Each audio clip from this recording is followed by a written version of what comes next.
को छुपाने के लिए केवल जवान से राम का नाम लेते हैं।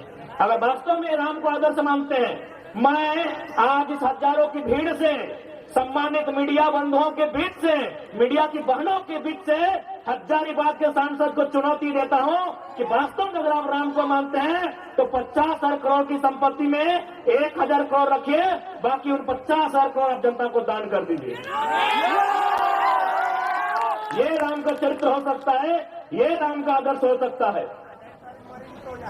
50 कंपनी जो विदेश में चलेगी, आपका वहां 30-35% शेयर रहेगा और झारखंड में जनता को केवल बरगलाना के ये लोग काम करते हैं।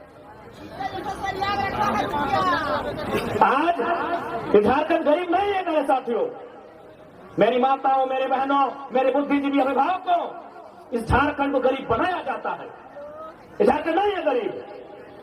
इस राज्य को जानबूझ के ये लोग बर्बाद करने पर तुले हैं और ये हमारा और आपका कर्तव्य बनता है कि इस राज्य की उन्नति कैसे हो, इस राज्य का हितार्थ कैसे हो, इस राज्य को बचाया कैसे जाए और इस राज्य को अव्वल दर्जे का राज्य बनाया कैसे। क्योंकि अगर हम स्थानीयता के मुद्दे से आए थे और यदि हम लोग स्थानीयता की बात नहीं करें तो शायद बेईमानी होगी। आज बहुत सारे लोग, और साथ साथ राम जी ने तो हमारे 1932 के खतियान को भी मजबूत किया है। राम जी ने हमारे 1932 के खतियान को भी मजबूत किया है। अब आप बोलेंगे कैसे? राम जी का विवाद कब का है? 1528 का है। समाधान कब हुआ? 21वीं सदी में। समाधान किन्होंने करवाया? लोकतंत्र ने। लोकतंत्र ने। तो भाई जब मुगलों के काल की समस्या का समाधान लोकतंत्र में हो सकता है तो हम तो अंग्रेजों की काल की समस्या का समाधान मांग रहे हैं। हम तो अंग्रेजों की काल की समस्या का समाधान मांग रहे हैं। तो राम जी ने तो तमाम विस्थापितों को मजबूती दिया है। तमाम विस्थापितों को, जिनका जमीन 50 साल पहले टाटा ने लिया है, डीवीसी ने लिया है, वेदांता ने लिया है, सीसीएल ने लिया है, बीसीसीएल ने लिया है, ईसीएल ने लिया है, एचईसी ने लिया है, हिंडाल्को ने लिया है, मगध, आम्रपाली, एनटीपीसी ने लिया है, 50 साल पहले लिया है।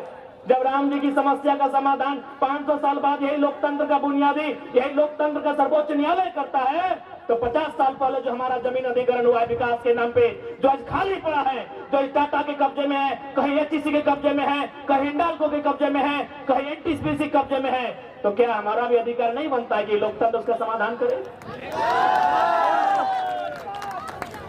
बनता है कि नहीं बनता है भाई? हमारे भी बाप दादा ने मात्र 50 साल पहले जमीन दिया है। एनटीपीसी को दिया है कोयला कोड़ने के लिए, मगध, आम्रपाली को दिया है, टंडवा में दिया है, पिपरवार में दिया है, राय बचरा में दिया है, बड़का गांव में दिया है, गोंदलपुरा में देने वाले हैं, लेने वाले हैं। वो कर्फ्यू का माहौल है। यही बिशुनगढ़ में कोणार्क डैम के माध्यम से दिए हैं। तो हमें भी इस लोकतंत्र में उतनी ही आस्था है। तो हमारी भी जो जमीनें, क्योंकि भारत का कानून भी कहता है यदि किसी कंपनी ने, किसी फैक्ट्री ने आपसे जमीन अधिग्रहण किया है और उस जमीन पर अगर कोई काम नहीं हो रहा है तो बाकायदा राज्य सरकार को चाहिए वह जमीनें रैयत को वापस करना चाहिए। तो लोग कहते हैं भाई अंग्रेजों के काल का है। हमने तो बता दिया मुगल काल की समस्या का समाधान लोकतंत्र के माध्यम से हुआ।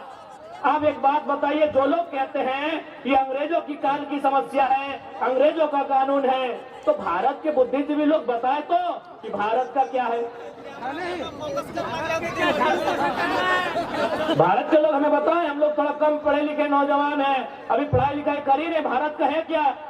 अरे भारत की प्रस्तावना फ्रांस से, भारत का मौलिक अधिकार संयुक्त राज्य अमेरिका से, भारत का नीति निर्देशक आयरलैंड से, भारत के मौलिक कर्तव्य रसिया से, भारत का राष्ट्रपति संयुक्त राज्य अमेरिका से, भारत की सांसद ब्रिटेन से, भारत का संघीय ढांचा कनाडा से, भारत का आपातकाल जर्मनी से, भारत की संवर्ती सूची ऑस्ट्रेलिया से। तो 1932 अंग्रेजों का कहने चलेगा? ये व्यवस्थाएं अंग्रेजों की, ये व्यवस्थाएं अंग्रेजों की। अच्छा एक बात बताइए, हजारीबाग में अभी डीसी है ना, डीसी मतलब समझते हैं आप लोग? Deputy collector. अच्छा एक बात बताइए, कलेक्टर का मतलब क्या होता है? कलेक्टर शब्द कहाँ से आया? कलेक्टर शब्द आया है कलेक्ट से। कलेक्ट में क्या होता है? कलेक्ट करना, कोनो चीज इकट्ठा करना, जमा करना। तो भाई ये कलेक्टर लोग अंग्रेज के टाइम क्या करते थे? कलेक्ट करते थे, व्यापारियों से, किसानों से लगान कलेक्ट करते थे, खजाना कलेक्ट करते थे, इसीलिए इन्हें कलेक्टर की उपाधि दी गई थी। अब क्या हुआ, एक प्रमंडल चूंकि हजारीबाग में है, वहां आता है डिविजनल कमिश्नर। डिविजनल कमिश्नर समझते हैं ना, यानी प्रमंडल के आयुक्त। कमिश्नर का मतलब क्या होता है? यानी कलेक्टर जो पैसा, जो खजाना, जो धान चार सोना चांदी कलेक्ट करके ले जाते थे, उस पैसे को सुरक्षित अंग्रेजों तक, ब्रिटेन तक कमीशन लेके जो पहुंचाता था उसे कमिश्नर कहते थे। कमीशन कहां से आया? कमिश्नर शब्द कमीशन से आया है। तो भाई अंग्रेजों का कलेक्टर चल रहा है, अंग्रेजों का कमिश्नर चल रहा है, तो 1932 का खाद्यान्न काहे नहीं चलेगा? काहे नहीं चलेगा? अभी बताइए, क्या हमारी लड़ाई गलत है? ये हमारी मांग गलत है? जी नहीं, बस हमारे लोगों को जानबूझकर कमजोर बना के रखा गया है, क्योंकि सारा समस्या है यहाँ की खनिज। यहाँ के कंड कंड में खनिज है, यहाँ के पहाड़ में, यहाँ के पर्वत में, यहाँ के पठार में, यहाँ के जंगल में, यहाँ के नदी में। नदी में नहीं समझे क्या? अरे दामोदर नदी को भी लोग चेंज करना चाहता था।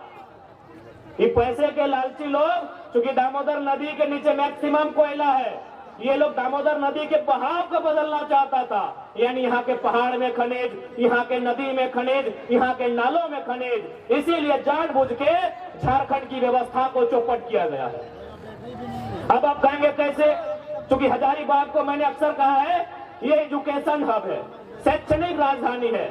अगर रांची राजधानी, दुमका उपराजधानी, कोडरमा अभ्रक राजधानी, धनबाद कोयला राजधानी, जमशेदपुर स्टील राजधानी, तो हजारीबाग शैक्षणिक राजधानी है।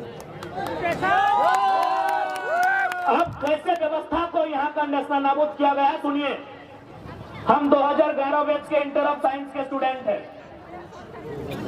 हो सके कोई 12 वाले होंगे, कोई 13 वाले होंगे, कोई 10 वाले होंगे, कोई 9 वाले होंगे। ईमानदारी से बताइए, उस समय इंटर का रिजल्ट क्या होता था? खासकर इंटर ऑफ साइंस का बताइए। फेल हो जाते थे। मैं बता रहा हूं 2011 में 28%। गंभीरता पूर्वक सुनिएगा कि कैसे एक सिस्टम काम कर रहा है तो झारखंड को दिन प्रतिदिन खोखला कर रहा है। बाबू का भी ले लो ये, देख रहे मात्र 28%। कॉमर्स का रिजल्ट था 42%, साइंस का रिजल्ट था 47%। सोच के देखिए आपकी रूह कब जाएगी। आर्ट्स का रिजल्ट था 47, यानी 50% से ज्यादा बच्चे फेल हुए थे। कॉमर्स का रिजल्ट 42, यानी 50 से कई गुना नहीं, संख्या में कितना ज्यादा। और मात्र 28% रिजल्ट था इंटर ऑफ साइंस का 2011 का। हम साइंस का और पास आउट स्टूडेंट है। यानी सोच के देखिए, जब हमारे बच्चे पढ़ेंगे नहीं, जब ये इंजीनियर नहीं बनेंगे, जब ये मेडिकल में नहीं जाएंगे, तो आगे जाकर कैसे राज्य को संभालेंगे। वियतनाम और फ्रांस की कहानी आपने पढ़ा होगा, वो तो आपने वियतनाम और फ्रांस के बारे में पढ़ा है। ये लोग झारखंड में चरितार्थ करके बैठे हैं। हमारे रिजल्ट को शून्य करके रखा था, हमारे रिजल्ट को डाउन करके रखा था। उतना छोड़िए, अभी आप कल का या परसों का अखबार पढ़े होंगे, धनबाद से नवोदय में 26 बच्चों का चयन हुआ है। हमको लगता है 20 बच्चे बिहार के हैं। यानी आपके बच्चे, नवोदय का मतलब आप ही जानते हैं। हर फैमिली का ड्रीम होता है कि अपना बच्चा को नवोदय भेजे, अपना बच्चा को सैनिक स्कूल भेजे, क्योंकि बाकी स्कूल में खिचड़ी के अलावा ठीक कुछ नहीं मिलता है।